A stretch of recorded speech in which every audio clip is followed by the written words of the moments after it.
እጅግ ያሳዝናል፣ ልብም ይሰብራል። የኦርቶዶክሳውያን ግድያ አሁንም እንደቀጠለ እንግዲህ እየሰማን እንገኛለን። ዲያቆኑና እንዲሁም ደግሞ ሕፃኑ በግፍ ዛሬም መገደላቸው ተሰምቷል።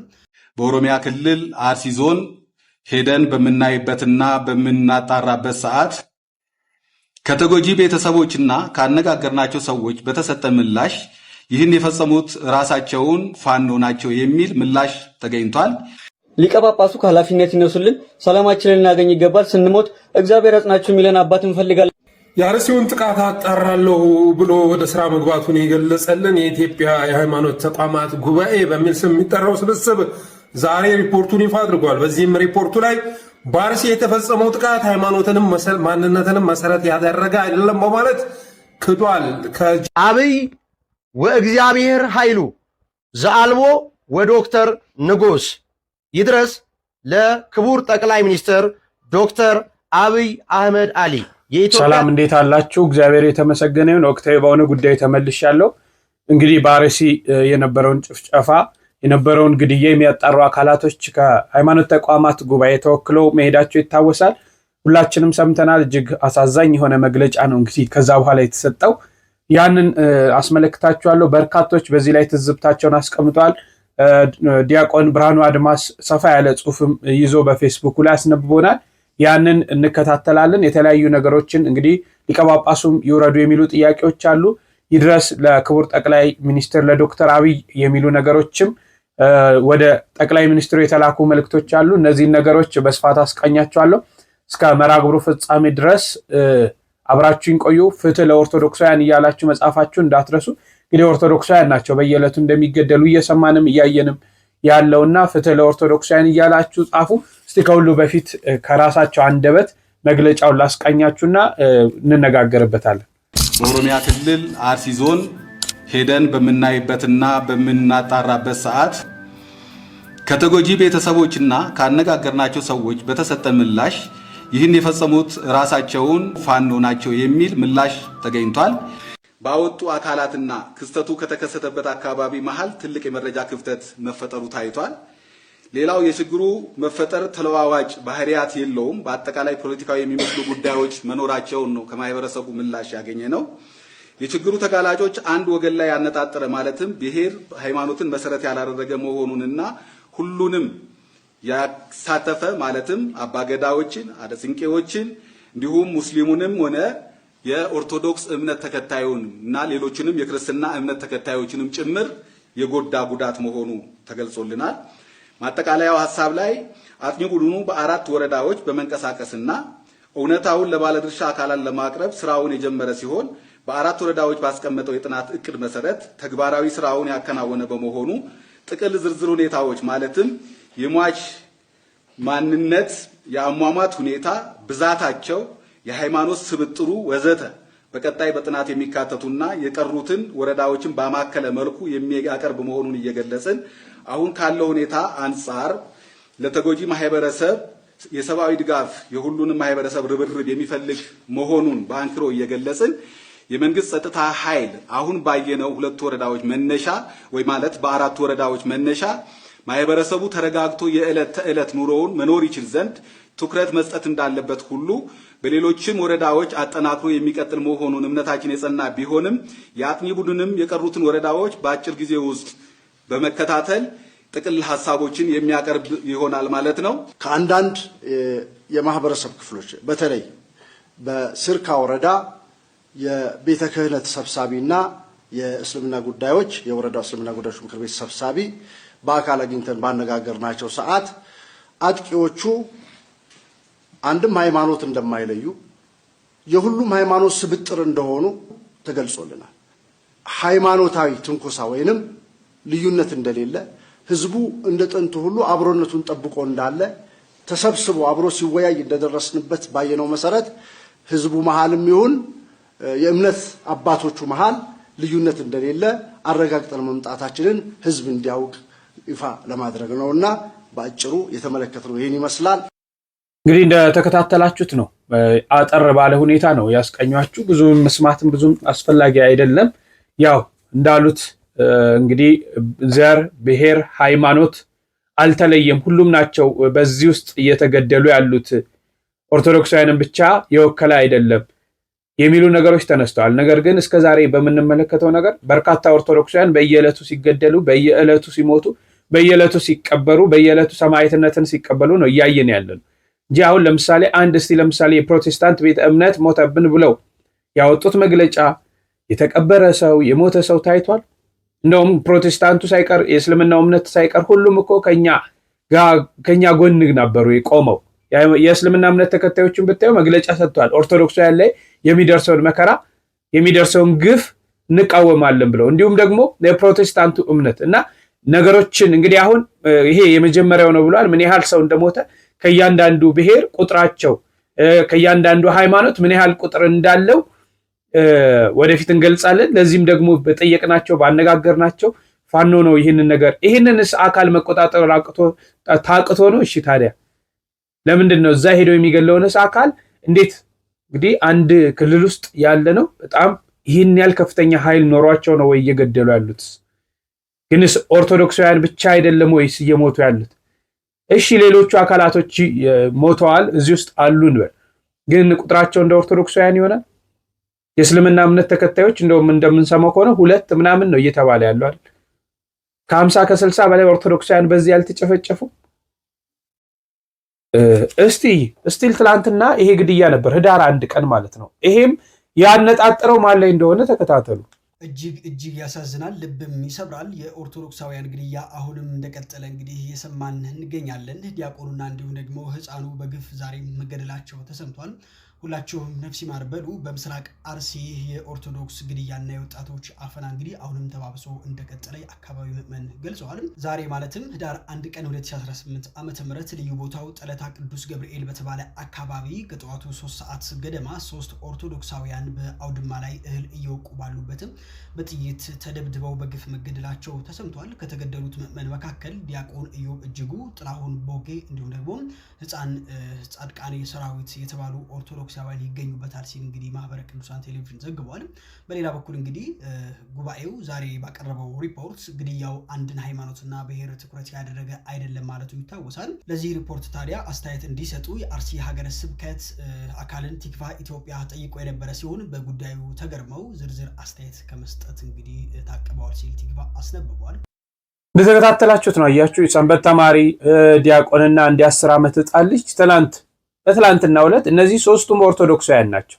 የሌላ ቤተ እምነትን ያረፉ ወገኖችን አልሰማንም። ይህንን ሳትመለከቱ ቀርታችሁ ነው ወይ የሚለውን ጥያቄ በልጅነት ለመጠየቅ ፈልጋለሁ። እሺ እስቲ በዚህ በሃይማኖት ተቋሙ መግለጫ በርካቶች የራሳቸውን ትዝብት የራሳቸውን አስተያየቶች ካለው ነባራዊ ሁኔታ ጋራ በማነጻጸር አስቀምጠዋልና እነዚህን እንከታተል።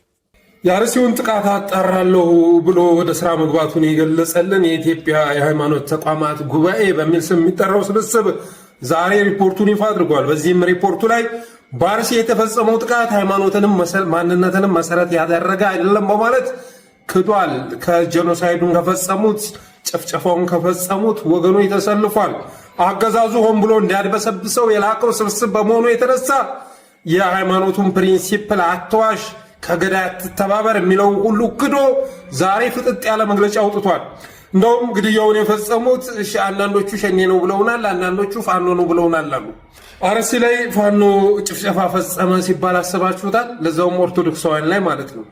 እና ጭራሽ ለኢትዮጵያ ጆሮ ሊጥም የማይችል መግለጫ ይዞ መጥቷል። ዛሬ እነዚህ ሰዎች የሞቱ ወገኖቻችንን ለሁለተኛ ጊዜ ገለዋቸዋል። በወንጀል እንፈልጋቸዋለን፣ እንጠይቃቸዋለን። የፍትህ ቀን መምጣቱ አይቀርም። ዛሬ ነፍሰ ገዳዮችን ለመታደግ ነፍሰ ገዳዮች ስልጣን ላይ በመቀመጣቸው የተነሳ እነሱን ለመታደግ ብለው ጭራሽ ለኢትዮጵያ በማይጠቅም መልኩ ለራሳቸውም በማይጠቅም መልኩ እንደዚህ አይነት ፍርደ ገምድልነት፣ እንደዚህ አይነት አጭበርባሪነት፣ እንደዚህ አይነት ዋሾነት፣ መሸጦነት በኢትዮጵያ ታሪክ ታይቶ አይታወቅ። አንድ ምዕመን አንድ ግለሰብ እንኳን እንደዚህ አይነት ክህደት አይፈጽምም። እነዚህ የሃይማኖት አባት ሊባሉ ቀርቶ ጭራሽ ሃይማኖትም የላቸውም። ከሃዲያን ናቸው። ከሃዲያን የአርሲውን ጥቃት ማን እንደፈጸመው ማን እንዳቀነባበረ ይታወቃል። አገዛዙ ሲፎክር ነበር፣ ብዙ መረጃዎች ሲመጡ ነበር እና ገዳዮቹ በሕግ እንዳይጠየቁ መንግስትም እንዳይጠየቅ ጭራሽ ሸኔና ፋኖ ላይ ለድፈው መጥተዋል። ግን ይህንም መዝግቡት፣ ዋጋ ትከፍላላችሁ። ዛሬ ባዳፈናችሁት ፍትህ ዋጋ ትከፍላላችሁ። መዝግባችሁ ያዙት። አደራ ቪዲዮ ስር እየገባችሁ የለቅሶ ኢሞጆ አታስቀምጡ። ያ አካውንቱን በእጅጉ ይጎዳል። ከዛ ይልቅ አትጽፉም፣ ጽሁፍ ጻፉ። ኢሞጆውን ተው ተባካችሁ። ምንም መልእክት ማስተላለፍ እየቻልኩ አይደለም። አካውንታችን እየተጎሳቆለ ነው በየጊዜው የሚገኘው። ኮፒ ሊንክ ከማድረግ ይህንን ቪዲዮ ጀምሩት። የሃይማኖት ተቋማት ጉባኤ አርሲ ምድር ላይ ሄጄ ተጉዤ ደርሼ መጥቻለሁ፣ ሄጄም ያየሁት ይህንን ነው ብሎ የሃይማኖት መሰረትነት የሌለው ግድያ እያለን ይገኛል። ሲጀምር ይህንን ጥያቄ ልጠይቅ። ልመጣ ነው ብለህ ነግረሃቸው ቀጠሮ ሲዘህ የተነጠፈ አልጋ፣ የተወለወለ ወንበር፣ የላመ የጣመ ምግብና መጠጥ ተዘጋጅቶ ጠብቆ የትኛውን ሪፖርት ነው የምታጠናክረው? ከፈቱልህ። ሲገደሉ ያለውን ቪዲዮ በደንብ አድርገው ይሄ ነው ብለው ገጣጥመው ነገሩ፣ አሳዩ። በሚታይ ነገር ላይ ተመልክተ መተ ነው ይህንን ሪፖርት ያቀረብከው። እቺ ነገር በነገራችሁ ላይ በደንብ እናቃታለን። ለዚህ ነው እኮ ጠቅላይ ሚኒስቴሩም ሆኑ ከንቲባዎች በተለያየ ጊዜ ተቋማትን ባልተጠበቀ እንግድነት የሚጎበኙት። የሆኑ ተቋማትን ጠቅላይ ሚኒስቴሩ ሊመጣ ነው ከተባሉ እንዴት አድርገው እንደሚያጸዳዱ፣ እንዴት ገጽታ እንደሚገነቡ የታወቀ ነው። የአካባቢው ሹመኞች እኮ ይህንን ሞት ክደውታል። ስለዚህ ምን እንዲያሳዩ ሄደ ነው አሁን ተመቶ የሃይማኖት መሰረትነት የሌለው ግድያ ነው የምትለን? በጣም የሚያስቅ ተቋም ነው በነገራችሁ ላይ ይሄ ተቋም። እርግጥ ያለን እምነት ወርዷል፣ ሞቷል። ከዚህ ቀደም ለማንና ለምን እንደሚሰራ ይህ ተቋም ግራ ገብቶናል ብለን በርካታ ነገሮች አቅርበን ነበር። የሃይማኖት ተቋማት ጉባኤ ሪፖርት በራሱ ሌላ ተጨማሪ ሪፖርት የሚያስፈልገው ምንም የእውነት መሰረትነትን ያልተከተለና ያልያዘ ሐሰት መሆኑን መናገር ወዳል። ለዚህ ደግሞ የተጻፈ በቪዲዮ የተቀረጸ ሳይሆን ያየነው ይበቃል።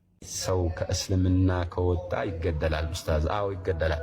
በሰሞኑን በአርሲ አካባቢ ክርስቲያኖች እየተገደሉ ነው መባሉን ተከትሎና ብዙ ተቃውሞ መነሳቱን ተከትሎ የኢትዮጵያ ሃይማኖት ተቋማት ጉባኤ ኮሚቴ አዋቅሮ በስፍራው ላይ ጥናት ሲያደርጉና ምርምር ሲያደርጉ ቆይተው ነበረ። ዛሬ መግለጫ አውጥተዋል። በመግለጫቸውም በስፍራው ሰዎች እየተገደሉ እንደሆነና ገዳዮቹ ደግሞ በአካባቢው የታጠቁ ኃይሎች እንደሆኑ የተነገረ ሲሆን በእነሱ ምክንያት ብዙ ክርስቲያኖች፣ ሙስሊሞችም ጭምር እና አባገዳዎችም ጭምር እንደተገደሉ በመግለጫቸው አትተዋል። ታዲያ የኢትዮጵያ ሃይማኖት ተቋማት ጉባኤ ይሄንን ግድያና ይሄንን ሁኔታ ያወገዘ ሲሆን እውነት ለመናገር ሁሉም ሊያወግዘው የሚገባ ጉዳይ ነው። ነገር ግን የኛ ጥያቄ አንድና አንድ ነው።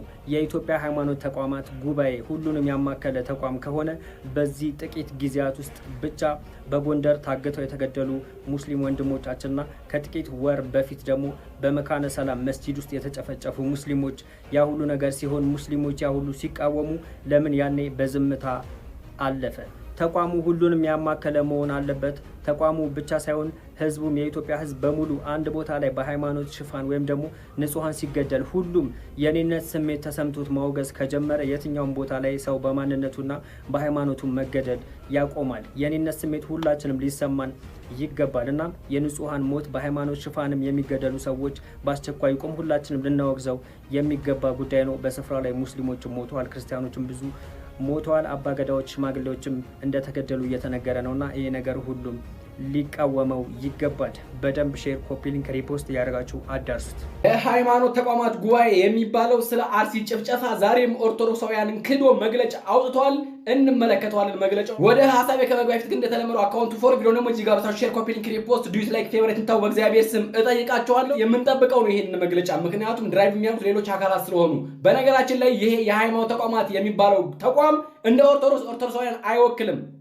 ምክንያቱም አንድ ሃይማኖት፣ አንድ ጌታ፣ አንድ ጥምቀት ብለን ምናምንኛ ኦርቶዶክሳውያን የሃይማኖት ተቋማት ጉባኤ እኛ አይመለከተንም። እሱ ተቋም ሲጀመር ከዚህ በፊት ብዙ ጊዜ አቋሜን ሰጥቼ የተከራከርኩበት ነው። የአርሲውን ጭፍጨፋ ምንድነው ያለው? ሙስሊሞች ኦርቶዶክስን አገደሉም አለ። እኛ ሙስሊም ገደለን አላልንም። ሲጀመር በእስልምና ስም የሚንቀሳቀሱ ጂሃዲስቶች፣ ጨካኞች፣ አረመኔዎች፣ አሸባሪዎች ከአይኤስ እና ከቦኮ ሃራም ከአልሻባብ ጋር የሚሰሩ ሰዎች ከኦርቶዶክስ ላይ ጭፍጨፋ እያካሄዱ ነው ያለው እንጂ ሙስሊም ገደለን አላልንም ብለንም አናቅም። ገዳዩ በስነ ስርዓት መጠራት መቻል አለበት። አክራሪ ሙስሊም ነን የሚሉ አካላት ናቸው እንጂ ሙስሊም አልገደለንም። የኢትዮጵያ ሙስሊሞች ተኛ ጋር ተባብረው ተከባብረው ተቻችለው የሚኖሩ ናቸው። እነሱ ዛሬም ትናንትናም ነገም አይገድሉንም። የሚገድሉን ግን የቱርክና የአረብ ሀገራት ተላላኪ አሸባሪዎች ናቸው። እነሱ እንድጠሩ ነው የምንፈልገው። እነሱን አውግዙልን። ዛሬ ላይ ስማቸውን ጠራችሁ ማታወግዟቸው ከሆነ ነገ ላይ እናንተን ጭምር ይበሏችኋል። ማመን አለባችሁ። በእርግጥ የሃይማኖት ተቋም ስብስብ ብለህ ስለ ኦርቶዶክስ ልትናገር አትችልም። እዛ ጋር ሁሉም የሚስማማበትን ነው ልትናገር የምትችለው። ይሄ ደግሞ የኦርቶዶክስ አንዱ የመጨፍጨፊያ መሳሪያ ነው፣ ይሄ ተቋም ማለት ነው። ይሄን እንቃወማለን ኦርቶዶክሳውያን። ይሄ ሊሰመርበት ይገባል። ዛሬም አርሲ ላይ ሰዎች ተገድለዋል እና ይሄን ሰላ ማን የገደለው? ሙስሊሞች ተገድለዋል አይደል? ለማመቻቸትና አቻ ለማምጣት ማለት ነው። ሙስሊሞች ለምን ተገደሉ? እንደሰማነው ከሆነ ክርስቲያኖችን ደብቃችኋል ተብሎ የተገደሉት። ስለዚህ ይሄ ነገር እያለበት እንዴት ነው የሃይማኖት ተቋማት ነፃ ሆኖ መግለጫ ሊሰጥ የሚችለው? አሁንም ቢሆን ማዘናጋት ነው፣ ለአሸባሪዎቹ ጉልበት መስጠት ነው፣ ነገር ላይ ለሚካሄዱ ጭፍጨፋ ማመቻመች ነው። የሃይማኖት ተቋማት ጉባኤ የሚባለው ኦርቶዶክስን አይወክልም። አሁንም ቢሆን አቋም ይሄ ነው፣ ትናንትም ዛሬም ማለት ነው። እኛ ኦርቶዶክሳውያን ራሳችንን ችለን የራሳችን ተቋም አለን። ይሄውም ኦርቶዶክስ ተዋሕዶ ቤተክርስቲያን ትባላለች። ቤተክርስቲያን ለልጆቿ መከራከር አትችልም እንዴ? ሲታረዱ፣ ሲያልቁ፣ ሲጨፈጨፉ እስከ መቼ ነው የሚቆመው? ከአዲስ አበባ አርሲ በጣም ቅርብ ኪሎ ሜትር ነው ያለው። ዛሬ አርሲ ላይ የሚካሄዱ ጭፍጨፋ ነገ ላይ አዲስ አበባ ላላምጣቱ ምንም ማስረጃ የለንም። ትናንት በጉራ ፈርዳ፣ በመተከል በሌሎቹም ቦታዎች አይተናል ብዙ ጭፍጨፋ ሲካሄድ። ዛሬ ደግሞ አርሲ ላይ ነው ባለተራው። ቀሲስ ታጋይ የምትባለውም ሰውዬ በትክክለኛ የኦርቶዶክስ ልጅ ከሆንክ ግድያውን አውግዘ ነው መናገር ያለብን እንጂ ሽፋን የሰጠ አይደለም። ለገዳዮቻችን ቢላ ያቀበላቸው አይደለም። በእኛ ስም አትነግዱብን፣ በኦርቶዶክስ ስም አትነግዱ። ከዚህ ብዙ ጊዜ አይተናቸዋል። የሃይማኖት ተቋማት ጉባኤ የሚባለው እኛን እያዘናጋን ያለው ኦርቶዶክሳውያን አርፈን እንድንተኛ እያደረገን ያለው። እኛ ግን መቼም ቢሆን ለወንድም ለእህቶቻችን ድምፅ መሆናችንን አናቆምም። አርሲ ላይ የሚካሄዱ ጭፍጨፋ ይቁም። በብሔርም ሆነ በምንም ሆነ ታርጌቱ ኦርቶዶክስ መጨፍጨፍ ስለሆነ እሱን እንቃወማለን። ኦርቶዶክሳውያን አካውንቱ ፎሮ ኦኬ። የኢትዮጵያ ሃይማኖታዊዎች ጉባኤ በአርሲ የተደረገው ግድያ ሃይማኖታዊም ፖለቲካዊም አይደለም ብሎናል። ሃይማኖታዊም ፖለቲካዊም ካልሆነ ምንድን ነው? ግድያ መደረጉንም አለመካዳቸው እነሱ መሆናቸው ነው። የተወደዳችሁ አንድ እውነት ልንገራቸው። ሃይማኖታዊና ፖለቲካዊ ካልሆነ የሚሆነው የሰፈር ዱርዬዎች ተሰብስበው ነው ማለት ነው የተጋደሉት። የ8 ዓመት ልጅ፣ 7 ዓመት ልጅ፣ የ60 እና የ70 ዓመት ሽማግሌ አዛውንት የሚኖሩበትን ቤት እያቃጠሉ ምናምን የገደሉ ሰዎች ፖለቲካዊም ሃይማኖታዊም መሰረት ከሌላቸው ምንድን ነው ዓላማቸው? የጎሳ ግጭት ነው እንዳይባል ምንም አይነት የመዋጋት ነገር የለም። የ8 እና የ7 ዓመት ልጆች አይዋጉም። ፕላስ ቪክቲሞቹ ሁሉም ማለት ይቻላል የኦርቶዶክስ እምነት ተከታዮች ናቸው። እና እኔ የሃይማኖት ጉባኤውን የምጠይቀው ነገር ምንድን ነው? ሙሉ አርግልን መረጃውን። የሃይማኖትም የፖለቲካም ካልሆነ የምንድን ነው ግድያው? የደረስክበት መረጃ ምን ይላል? በምን ያህል ጥልቀት አጥንታችሁታል? ምን ያህል ሰዎች ኢንተርቪው ያደረጋችሁ?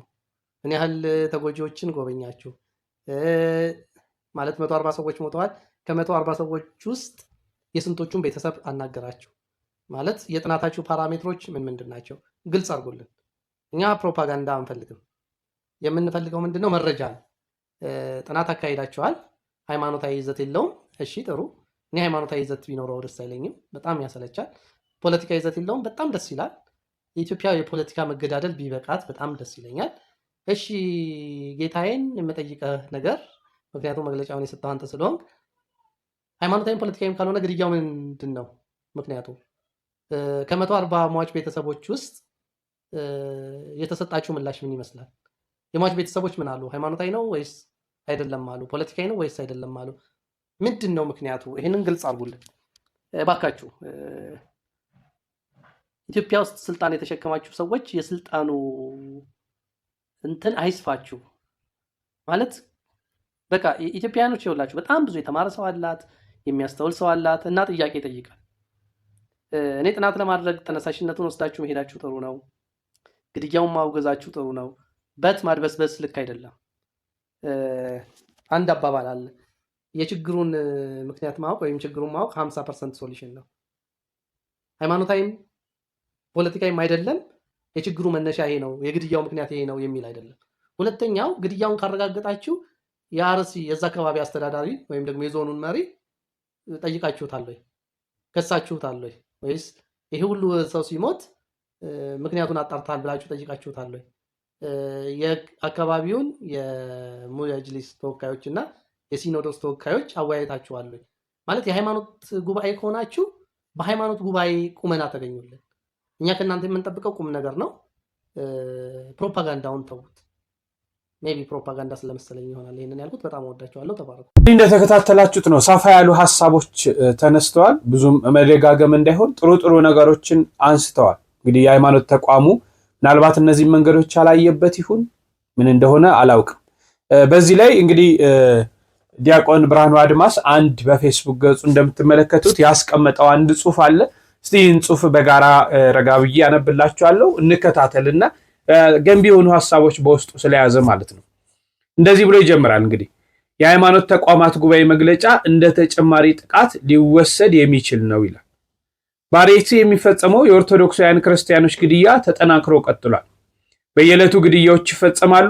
ዛሬን ጨምሮ ኦርቶዶክሳውያን እየተገደሉ ናቸው። አንድም ተከላካይ የለም። ባለፈው ሰሞን ኦርቶዶክሳውያንን ለማስጠለል የሞከሩ 2 የእስልምና ሃይማኖት ተከታዮች እንደተገደሉ ሰምተናል። የእነርሱ ሞት በእጅጉ የሚያሳዝን ስለሆነ መገደላቸው ተገልጿል ማለት ነው። እስልምናን በመከተላቸው ምክንያት ግን አልተገደሉም። ዓላማው ሌሎች እስላሞች እዚህ ተግባር ውስጥ እንዳይገኙ ለማስጠንቀቂያ መሆኑ ሳይታለም የተፈታ ነው። ከዚህ በቀር በሐረር የካቶሊክ እምነት ተከታዮች መገደላቸውና የኢትዮጵያ ካቶሊካዊት ቤተክርስቲያን ስለ ሁኔታው መግለጫ ማውጣቷንም አይተናል፣ ሰምተናል። በአርሲ ግን በየዕለቱ በተከታታይ እየተገደሉ ያሉት ኦርቶዶክሳውያን ብቻ ናቸው። ሁኔታዎች እንዲህ ባሉበት ሁኔታ ነው እንግዲህ ዛሬ የሃይማኖት ተቋማት ጉባኤ መግለጫውን የሰማነው። እንደ እውነቱ ከሆነ መግለጫውን በማስተዋል ካየነው እንደ ጥቃት የሚቆጠር ነው። ለእኔ እንደዚህ ነው ያየሁት።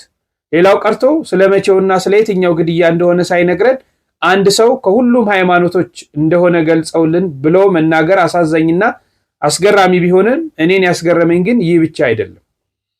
ዋናው ያሳሰበው የሰዎች ሞት አይመስልም። በጣም ያሳሰበው የሚመስለው የኦርቶዶክሳውያን መባሉ ይመስላል፣ ካቀራረቡ ከጽሑፉ። ከዚያም ያልታወቁ ሲባሉ የከረሙት ገዳዮች ወደ ማሳወቅ ሲመጣ ደግሞ እንዲሁ የጠየቅናቸው ሰዎች ነገሩኝ ብሎ የሌለ ነገር ማቅረብ እጽበት ላይ የሚጥል ነው። ዛሬ ባያሳፍር ነገ ያሳፍራል። እንኳን የሟች ቤተሰብ ይቅርና ገዳዮችም የሚገረሙ ይመስለኛል። ሁኔታውን ላየው ደግሞ አውቆም ይሁን ሳያውቁ ገዳዩን የመደበቅ ተግባር ይመስላል። ይህ ሂደት የብዙዎችን ግምት እውነትም እንድል አስገድዶኛል። እስከሚገባኝ ድረስ ከየትኛውም ተቋም የሚጠበቀው የሟቾች የሃይማኖትና የብሔር ስብጥር የማወቅ ጉዳይ አይደለም። ዋናው አንገብጋቢ ጉዳይ ተጨማሪ ንጹሃን እንዳይሞቱ የመከላከል ጉዳይ፣ መንግስትን የማሳሰብ ጉዳይ ነው። ዋናውን ጉዳይ ትቶ የማህበራዊ ሚዲያ ተሟጋቾች በሟቾች ስብጥር ላይ ጊዜያቸውን ለመውሰድ ወይም አትኩሮታቸውን ለማስቀየር የሚደረግ ጥቃት ከገዳዮች ያስቆጠረ ካልሆነ የሚፈይደው ነገር የለም። ከሞቱትም ይልቅ እንገደላለን ብለው በፍርሃት ቆፈን ተይዘው በጭንቀት ችንካር ተቸንክረው በመሰደድ በለቅሶና በሐዘን ውስጥ ላሉትም አንዳች ተስፋ አይፈነጥቅም። መግለጫው እንደ ተጨማሪ ጥቃት የሚቆጠር ነው ያልኩትም ለዚህ ነው። ስለሞቱት ማንነት እንጂ ስላሉት መጠበቅና መዳን ምንም ቁብ የማይሰጥ እንዲያውም ሁኔታውን ሊያባብስ የሚችል ስለሆነ ማለት ነው። አሁንም መቼም ማንንም ሊስተው የማይገባው ጉዳይ ግን መንግስትን የተመለከተው ጉዳይ ነው። መንግስት ማስቆም ቢፈልግ ማስቆም ይችላል። ፈጽሞ ማስቆም ቢያቅተው እንኳን የሌለ ያህል በሚያስችል መጠን እጅግ አድርጎ ሊቀንሰው ይችል ነበር። ለምን ይችላል? ገና ስልጣን እንደተረከበ በዘመነ አብዲ ኤሌ በኦሮምኛ ተናጋሪዎች ላይ የተፈጠረውን ችግር እንዴት እንዳስቆመው ማስታወስ ይቻላል። ገና ባልተደላደለበት በዚያ ጊዜ የቻለውን ነገር አሁን አይችልም ብዬ ላስብ አልችልም። ከዚያም በኋላ ቢሆን እንዲህ አይነት አካላትን ማስቆም ፈልጎ ያልቻለበት ሁኔታም አላስተውልም። እንኳን የኢትዮጵያ መንግስት ይቅርና ሌሎች ደካማ የሚባሉት መንግስታት እንኳን እንዲህ ያለውን ድርጊት ማስቆም ፈልገው ያልቻሉበት አጋጣሚ ብዙ ሰምቼ አላውቅም። ፈጽሞ እንዳይከሰት ማድረግ ቢያቅታቸው ተከታትለው ማጥፋት ማስቆም የሁሉም መንግስታት ተግባርና የተለመደ ግዴታ ነውና። አሁን በአርሲ እየሆነ ያለው ግን ፈጽሞ የሚያስገርም ነገር ነው። ሰዎች በየቀኑ ይገደላሉ። ጩኸቱ በጣም በርከት ያለ ጊዜ ከፍተኛ ንቀት የተመላበት ለተቃርኖና ለማስረጃ የማይጨነቅ መልስ ይሰጣል። ልክ እንደምንሰማቸው ተመጣጣኝ እርምጃ ተወስዷል፣ ከኛም መስዋዕትነት እየተከፈለ ነው አይነት የፌዝና የስላቅ ለሰሚዎች ሟቾችም ከመግደል ያልተናነሰ ለህግም ለሞራልም ዴንታ የሌለው መግለጫ ይሰጣል። ለህግ ዴንታ የሌለው ያልኩት አንድ የህግ አካል መሰረታዊ ግዴታው አጥፊዎቹን ይዞ ለህግ ማቅረብ ነው እንጂ ተመጣጣኝ እርምጃ ወስዶ እንኳን ቢሆን መውሰድ የሚያስችል የህግ ድጋፍ እንዳለው አላውቅም። የአካባቢው አስተዳደር ግን አንድም ጊዜ ይህንን አድርጎ አሳይቶ አያውቅም። እንዲያውም የቀሩትን ህግ አለ ብለው መረጃ የሰጡትን የቀሩትን የሟች ቤተሰቦች ድጋሚ ተጠያቂ ያደርጋቸዋል እንጂ። ዛሬም ከአካባቢው ሰዎች የተሰማው መረጃ ይህን የመሰለ ነው። ይህ ሁሉ በእውነት የሚያሳዝንና የሚያስገርም ነው በሚል እንግዲህ በፌስቡክ ገጻቸው ላይ ሰፋ ያለ ሀሳብ ሰጥተዋል። እኔም እዚህ ላይ ማንሳት የምፈልገው አሁን እንግዲህ ኦርቶዶክሳውያን ተገደሉ፣ እነዚህ ተገደሉ የሚለው ነገር ላይ ቀርቶ እንደው ማስቆም ቢቻል በቃ ማንምሽ እንዳሉት ከሁሉም ስብጥር ከሆነ እየተደረገ ያለው ይሄ የሚቆምበትን መንገድ መንግስት ቢያመቻች። ለምን ይሄ ሲቆም አብረው የኦርቶዶክሳውያኑም ግድያ ስለሚቆም ማለት ነው። አብላጫውን ኦርቶዶክሳውያን ቢወስዱ ይህንን ግድያ ማስቆም ቢቻልና ከመንግስት ጋር መስራት ያለበት ደረጃ ድረስ ተሰርቶ ግድያውን ለማስቆም ሙከራ ቢደረጉ የሚሉ ነገሮችን ለመስጠት እፈልጋለሁ። እሺ እስቲ ከዚሁ ሳንወጣ ሊቀ ጳጳሱ ይውረዱ የሚል አንድ ነገር ሰምተናልና እንየው እስቲ። ሊቀ ጳጳሱ ከኃላፊነት ይነሱልን፣ ሰላማችንን እናገኝ ይገባል፣ ስንሞት እግዚአብሔር ያጽናችሁ የሚለን አባት እንፈልጋለን። ይህ ሀሳብ የተነሳው እንግዲህ ሰሞኑ በአርሲ ዞን በተለይም ደግሞ በመርቲ ጀጆ ወረዳ በተደረገው አጸያፊ ግድያ ላይ ሰሞኑ በተደረገ ውይይት መካከል የተነሳ ሀሳብ። እነዚህ ሰሞኑ በአርሲ ዞንና በመርቲ ጀጆ ወረዳ ችግር የደረሰባቸው አካባቢዎችን እንግዲህ ቅዱስ ሲኖዶሱ ውይይት ለማድረግ እንግዲህ ልዑክ ቡድን መላኩ ይታወቃል። አብዛኛው ህዝብም እንግዲህ በዚህ ውይይት ላይ ሊቀ ጳጳሱ ከኃላፊነት እንዲነሱ የጠየቁ ሲሆን ሁላችንም እንደምናውቀው እንግዲህ እኚህ ሊቀ ጳጳስ ይሄ ግድያ ከተፈጸመ ጀምሮ እስካሁን ድረስ ምንም አይነት የያዘ መግለጫ ያላወጡ መሆኑን እንግዲህ መረጃዎች ያሳያሉ። እንደተከታተላችሁት ነው እንግዲህ ብፁዕ አቡነ በአርሲ የሚገኙት ሊቀ ጳጳስ ብፁዕ አቡነ ያሬድ ናቸው። እንግዲህ ድምጻቸውን እስካሁን አልሰማንም። እንግዲህ ብፁዕነታቸው ምን ሆነው ነው የሚሉ በርካቶች ይጠይቃሉ። አትሊስት ስለሚሞቱ ሰዎች መግለጫ እንዴት መስጠት አቃታቸው የሚሉ ነገሮች በስፋት እያነሳን እንገኛለን። ይህን ተከትሎ እንግዲህ በአካባቢው የሚገኙ ምዕመናን ይነሱልን የሚል እንግዲህ በጥቅምቱም ሲኖዶስ ቀርቦ እንደነበረ እና ብፁዕ አቡነ ያሬድ መነሳት አለባቸው፣ ሌላ አባት ነው የምንፈልገው፣ ሌላ አባት ይሾምልን ተብለው ቅዱስ ሲኖዶስ ላይ ጥያቄ ሲቀርቡ እንደነበረ የሚስታወስ ነው። እንግዲህ ይህን ተከትሎ እነዚህ ወንድሞችም ይህንን እያቀረቡ ነው። እሺ አንድ ወንድም እንግዲህ ድረስ ለጠቅላይ ሚኒስትር ዶክተር አብይ አህመድ ብሎ እንግዲህ በጨዋነት ያስተላለፈው አንድ መልእክት አለና እሱን ላስቀኛችሁ። አብይ ወእግዚአብሔር ኃይሉ ዘአልቦ ወዶክተር ንጉስ ይድረስ ለክቡር ጠቅላይ ሚኒስትር ዶክተር አብይ አህመድ አሊ የኢትዮጵያ ጠቅላይ ሚኒስትር፣ የኢትዮጵያ መከላከያ ሰራዊት ጠቅላይ ኤታማዦር ሹም፣ የሰላም የዓለም የሰላም የኖቤል ተሸላሚ። እኔ መጋቢ ሃይማኖት መምህር ሳሙኤል ተክለማርያም እባላለሁ።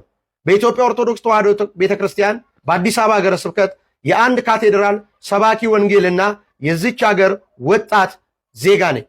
ክቡር ጠቅላይ ሚኒስትራችን እርሶ ለውጡን ይዘው በመጡ ጊዜ ከእርሶ ጋር አብሮ የቆሰለ ከእርሶ ጋር ለውጡን የዘመረ የሰበከ አሁን በመግቢያ ላይ የተናገርኩትን ቅኔና መልእክት ምስጋና ያቀረበ ኦርቶዶክሳዊ በየቦታው እየተገኘ እየተገደለ ነው።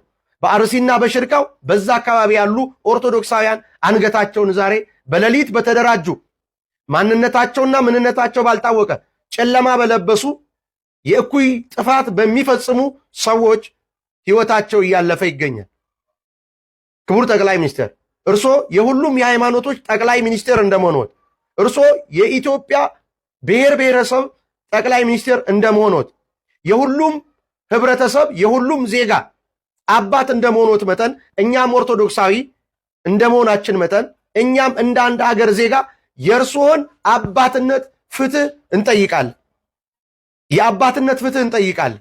በየቦታው የሚገደሉት የዚች ሀገር ዜጎች ስለሆኑ የዚች ሀገር ዜጎች ደግሞ ተጠሪነታቸው በቀጥታ ለእርሶ ስለሆነ በየቦታው በአርሲ የሚገደሉትን ኦርቶዶክሳውያን ደማቸው በከንቱ ፈሶ እንዳይቀር ደማቸው እንደ አቤል ፍትህ እያለ እየተጣራ ስለሆነ ገዳዮቻችን ለፍትህ ቀርበው ተገቢውን እርምጃና ቅጣት እንዲወሰድባቸው ስል በአንድ የኢትዮጵያ ኦርቶዶክስ ተዋሕዶ ቤተክርስቲያን ሰባኪና የአንድ የኢትዮጵያ ዜጋ ወጣት ዜጋ እንደመሆኔ እጠይቃለሁ። ክቡር ጠቅላይ ሚኒስትራችን ከእርሶ ጋር አብሮ የቆሰለ ከእርሶ ጋር ትናንትና በየአደባባዩ ለውጡን የዘመረና የሰበከ ኦርቶዶክሳዊ በአርሲና በሽርካ አንገቱ እየተቆረጠ እየተገደለ ይገኛል። ስለዚህ ኦርቶዶክስ ሀገር ናት ብለው እንደነገሩን፣ ኦርቶዶክስ ሀገር ናት ብለው እንደሰበኩን፣ ስለዚህ እንደ አባትነት የአባትነት ድርሻዎቱን ተወጥተው ገዳዮቻችንን ለፍትህ የሕግ የበላይነት እንዲያስከብሩልን ስንል በቀጥታ ለእርሶ እናመለክታል፣ አቤቶታችንን እናቀርባለን። ለተከታተላችሁት ነው እንግዲህ ጥሩ ነው። ባይዘዌ እንዲህ አይነት አገላለጾችን አንዳንዴ አፕሪሺየት አደርጋለሁ። ያልሆኑ ነገሮችን እንትን ከማለት እኛ ኦርቶዶክሳውያን በዚህ ነው የምንታወቅ። በእንዲህ አይነት ሁኔታ ውስጥ ሆነን በጨዋነት በክርስቲያናዊ ስነ ምግባር ጥያቄዎቻችንን ማቅረብ ብንችል ጥሩ ነው ብዬ አስባለሁ። በቃ መቼም ለምን መሰላችሁ ስም ነው ከኛ የሚፈልገው። ትንሽዬ ነገር ድንገት ወተን ስንናገር ያ የተናገርነው ነገር ገኖ ነው ሌሎች አካላቶች ላይ ሲሆን ግን ይሄ ነገር የለምና ወንድማችን የጠየቀበት ሁኔታ ጥሩ ነው። አሁንም ቢሆን ይድረስ ለክቡር ጠቅላይ ሚኒስትሩ ብለን የምንጠይቀው ሀገሪቷ ላይ ሰላም እንዲሰፍን በተለይ ኦርቶዶክሳውያን በማህተባቸው ምክንያት እንዳይገደሉ የህግ ከለላ ቢደረግላቸው በየቦታው ያሉ እንዲህ አይነት ድርጊት ውስጥ የተሰማሩ አካላቶችም ደግሞ በህግ ቁጥጥር ውስጥ ሆነው እርምጃ እንዲወሰድባቸው ተገቢው እርምጃ ለሌላው ማስተማሪያ እንዲሆን ማለት ነው። ማንም ሰው የፈለገውን ሃይማኖት የማምለክ መብት አለው፣ የፈለገውን መከተል ይችላል። በዚህ በሚያመልኩ ሃይማኖት ግን መገደልና መሞት የለበትምና እንደው በተቻለ አቅም እነዚህ ነገሮች የሚሰሩበት መንገድ ቢኖር ብለን ዛሬም እንጠይቃለን። ለሞቱ ወገኖቻችን ፍትህ እንጠይቃለን። ነፍሳቸውን በአጸደ ገነት ያሳርፍልን። ለእኛም ለሁላችንም ደግሞ እግዚአብሔር አምላክ መጽናናቱን ያድለን እላለሁ። እንግዲህ በሌላ ጊዜ እስክንገናኝ ቸር ቆዩልኝ።